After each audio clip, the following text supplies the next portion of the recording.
ବନ୍ଧୁଗଣ ଦେଖନ୍ତୁ, ଏ ଭେକେନ୍ସି ଆପଣଙ୍କର ଆସିଛି। ସର୍ବମୋଟ 11ଟି ଆପଣଙ୍କର bank of Baroda, bank of India, bank of Maharashtra, Canara bank, central bank of India, Indian bank, Indian overseas bank, Punjab national bank, Punjab and Sindh bank, UCO bank ଆଉ ୟୁନିୟନ ବ୍ୟାଙ୍କ ଅଫ୍ ଇଣ୍ଡିଆ। ସର୍ବମୋଟ 5,000ରୁ ଅଧିକ ଆପଣଙ୍କର ପଦବୀ ଆସିଛି। କୋଉଥିପାଇଁ? ନା ପିଓ ପାଇଁ ଆପଣଙ୍କର। ତ ଯଦି ଆପଣ କେବଳ +3 ପାସ୍ ଆପଣ କରିଛନ୍ତି, କେବଳ +3 ପାସ୍ କିମ୍ବା +3 ଫାଇନାଲ ଇୟର ପରୀକ୍ଷା ଦେଇଛନ୍ତି, ରେଜଲ୍ଟ ଆପଣଙ୍କର ବାହାରି ନାହିଁ, ତାହେଲେ ଆପଣ ୟା ପାଇଁ ଆପ୍ଲାଏ କରିପାରିବେ। ତ ଏ ବିଷୟରେ ମୁଁ ଆପଣଙ୍କୁ ଡିଟେଲ କହିବି। ତ ଲାଇକ୍ ଆଉ ସେୟାର କରିକି ସବୁ ସାଙ୍ଗମାନଙ୍କୁ ବି ଆପଣ ଜଣେଇଦେବେ, ଯୋଉଦ୍ୱାରା କି ସମସ୍ତେ ଆପଣଙ୍କର ଜାଣିପାରିବେ।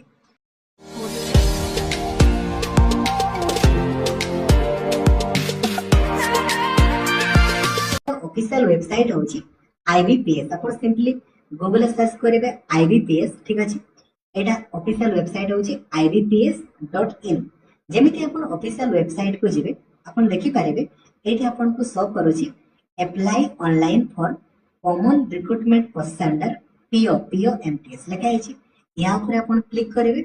जेमिति या ऊपर आपण क्लिक करेंगे, एटा होची आपण को नोटिफिकेशन। या ऊपर क्लिक करके आपण ऑनलाइन अप्लाई करि पारिबे। तो नोटिफिकेशन को आपण जेमिति ओपन करेंगे, देखंतु यार ऑनलाइन अप्लाई ऑलरेडी गतकाली पाखु आरंभ होईछि।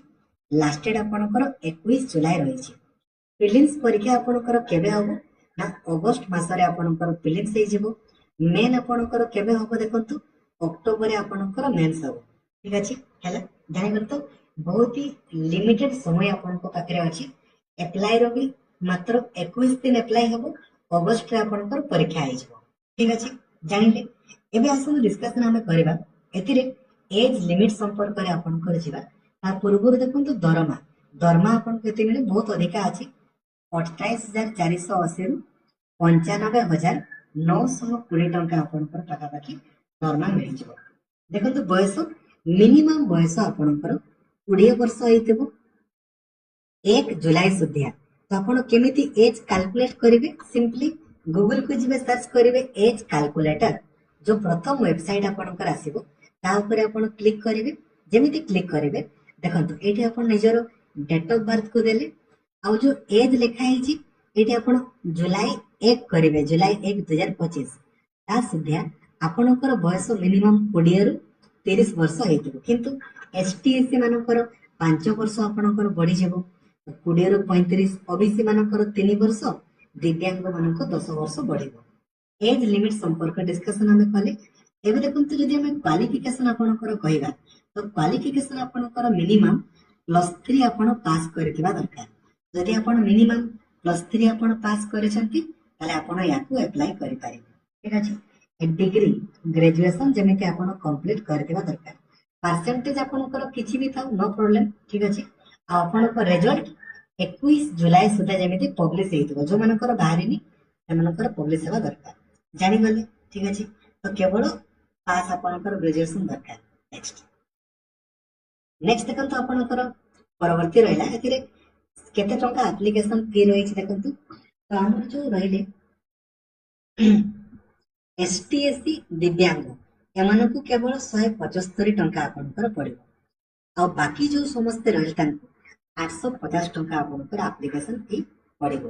ठीक अछि। सिलेक्शन देखंतु जो प्रीलिम्स परीक्षा हबो 100टा क्वेश्चन 100 मार्क, किंतु मात्र 1 घंटार टाइम। जो थिरे इंग्रजी पड़िबो 30टा क्वेश्चन 30 मार्क, रीजनिंग पड़िबो 35टा क्वेश्चन 40 मार्क, मैथमेटिक्स आपणकर पड़िबो 35टा क्वेश्चन 30 मार्क आपणकर पड़िबो। तापर मेंस एग्जाम आपणकर हबो देखंतु, जो थिरे डाटा इंटरप्रिटेशन बा DI पड़िबो 35टा क्वेश्चन 50 मार्क, इंग्रजी, देन जनरल इकोनॉमी बा बैंकिंग इकोनॉमी और रीजनिंग आपणकर पड़िबो। जानि गले? ठीक अछि। बिल्कुल। तापर आपणकर पर्सनालिटी टेस्ट आपणकर रहिछि, देन आपणकर सिलेक्शन हेछि।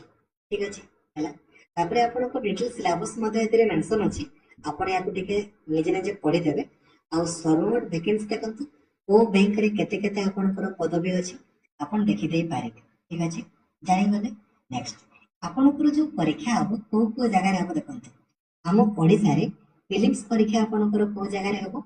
ना बालेश्वर, बरहमपुर, भुवनेश्वर, कटक राउरकेला संबलपुर ये सब जगह फिल्म्स आपणकर हम और मेन्स आपणकर भुवनेश्वर कटक राउरकेला संबलपुर ये सब जगह मेन्स आपणकर हम ठीक है जानीगले थैंक यू जय जगन्नाथ धन्यवाद निहाती आपण माने अप्लाई करंतु और यहाँ प्रिपरेशन करंतु थैंक यू।